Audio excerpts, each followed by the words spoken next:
Alors, le logiciel, c'est quoi donc? Je vous ai créé un petit programme, hop, je vais le mettre ici. Alors c'est un checksum, c'est quoi?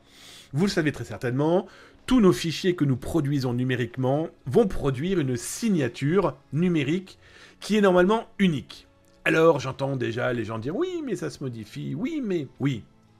Mais avec des oui ou des si on ferait strictement plus rien.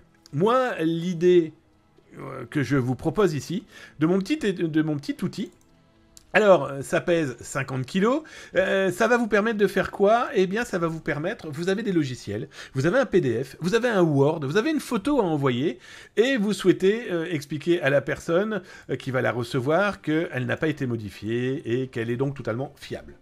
Mon outil est très simple. Vous sélectionnez le fichier qui vous intéresse. Donc ici, regardez, hop. Vous le voyez? Oui, vous le voyez. C'est mon outil Checksum. Je clique dessus, dans mon petit outil, et hop, il vient de me créer quoi? Il vient de me créer le fichier checksum de mon outil. Voilà, ça c'est la signature numérique de mon outil. D'accord? Donc, à quoi ça sert, vous allez me dire? Eh bien, c'est simple.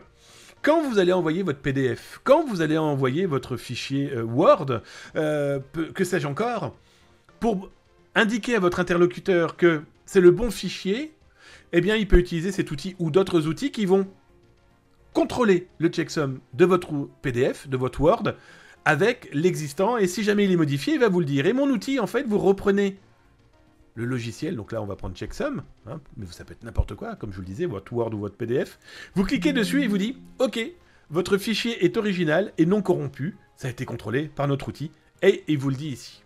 Mais si jamais le logiciel est modifié, et donc du coup que le Checksum global a été lui-même modifié, que je viens de faire là par rapport à la signature, mais vous modifiez par exemple le programme, tout simplement, on va le faire après, d'ailleurs si vous voulez, on va même le faire maintenant, hop, je reprends mon outil, pouf, il vient de me faire la signature, et regardez, si je modifie par exemple simplement le nom du logiciel, si je modifie simplement son contenu, qui est très simple à faire, mais ça vous vous doutez bien que le logiciel, vous n'allez pas le distribuer à tire-larigot, n'importe comment, on comprend?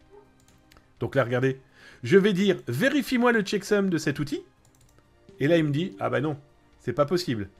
Là, le checksum et le logiciel sont corrompus, donc on ne l'utilise pas.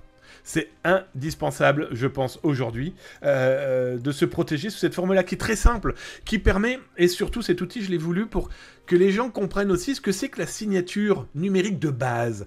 Comment on peut savoir si un logiciel est fiable, si un PDF est fiable, et c'est aussi un moyen de commencer à s'entraîner au chiffrement, à l'authentification d'un document. Donc ça, vous l'envoyez par mail, votre PDF, avec son checksum, et comme votre contact a déjà le logiciel, il n'a plus qu'à contrôler. Regardez, je vais le refaire pour vérifier, et hop, et là il me dit, ok c'est bon, le fichier est contrôlé, il n'est pas modifié, donc il est fiable. Alors un petit détail, si jamais il y a un élément qui est modifié à l'intérieur du programme, je vais vous le faire là maintenant en modifiant le checksum, même principe, vous reprenez le logiciel, ou en tout cas le PDF, le Word, vous cliquez dessus, et là il vous dit, ce fichier est corrompu et ne correspond pas à sa signature de sécurité, son contenu n'est pas fiable, Zatas vous déconseille de l'utiliser, et c'est marqué en gras, et c'est souligné. Voilà.